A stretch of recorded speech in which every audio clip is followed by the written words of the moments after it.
আমরা অ্যাপ্লিকেশন দিয়েছিলাম কিন্তু মানে দেখা হয়নি। যেহেতু আমরা প্রাইম মিনিস্টার অফিসে গ্রিভেন্সের চিঠি আমরা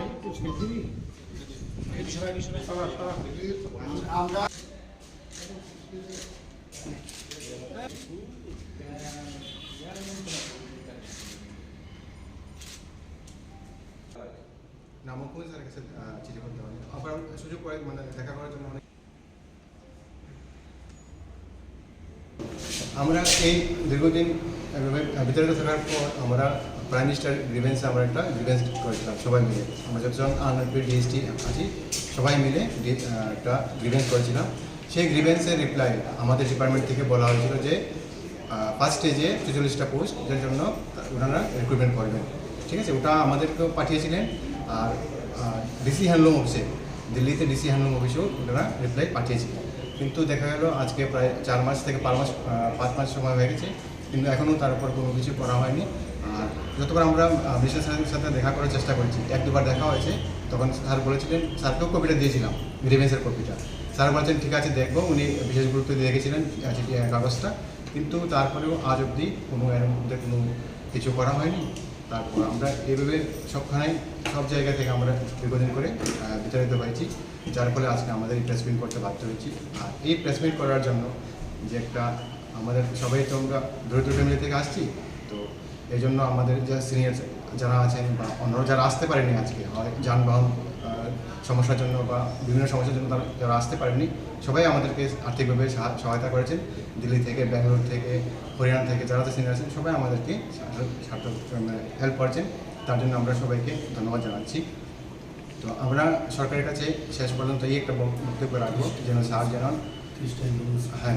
30টি হ্যান্ডলুম ইন্সপেক্টরের জন্য আমাদেরকে নিয়োগ করার জন্য স্যার যেন একটা পদক্ষেপ নেন। আর আমাদের ক্লাস্টারগুলোর অবস্থা এখন খুবই শোচনীয় অবস্থায় আছে। আমরা অনেক ক্লাস্টার দেখে এসেছি, যেহেতু হ্যান্ডলুম ইন্সপেক্টর অভাব সব ক্লাস্টারে, সেহেতু সেগুলো সপ্তাহে 1-2 দিন খোলাই সম্ভব হচ্ছে। তার ফলে যেই উদ্দেশ্য নিয়ে এই ক্লাস্টারগুলো শুরু হয়েছিল, যে তাদের গরিব তাঁতিদের গ্রামের ভেতরে বা আভ্যন্তরীণ অঞ্চলের যারা তাঁতিরা আছে, যাদের জন্য সহায়তার জন্য এই ক্লাস্টারগুলো খোলা হয়েছিল, দেখা গেল তারা কোনো সহায়তা পাচ্ছেন না। কারণ তারা যখনই আসছেন কোনো ম্যাটেরিয়ালস নিতে, সুতা নিতে বা সেই সম্বন্ধে কোনো পরামর্শ নিতে, দেখা গেল যে ওখানে ইন্সপেক্টর না থাকার কারণে তাদের কোনো সহায়তা করা হচ্ছে না। তাই তারা এসে সেই দরজা বন্ধ, বা কখন যদি গ্রুপ ডি ওনারা খুলে দরজা খুলে বসেন, কিন্তু ওনারা সেইভাবে ওদেরকে কোনো টেকনিক্যাল পরামর্শ দিতে পারেন না। আপনারা কতজন আছেন এবং কতগুলি পোস্ট ভ্যাকেন্ট আছে?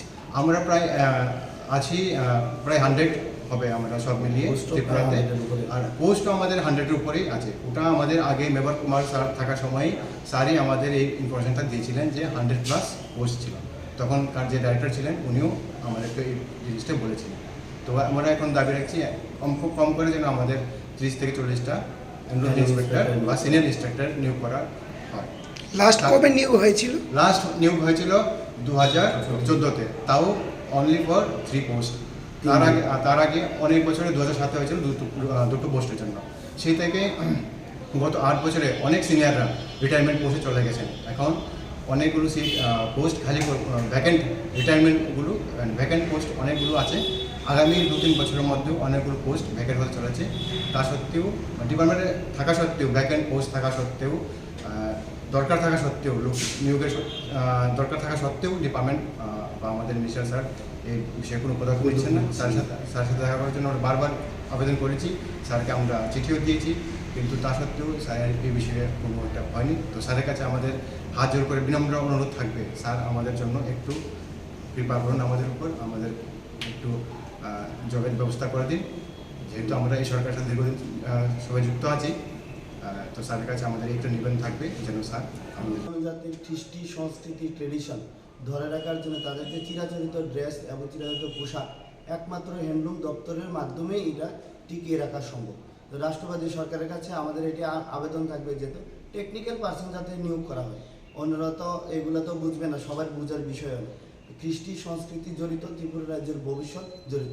বিগত সরকারের আমলেও এগুলোকে কোনো গুরুত্ব দেওয়া হয়নি, কারণ তারা কৃষ্টি সংস্কৃতি সম্পর্কে তারা এতটুকু অবগত ছিল না।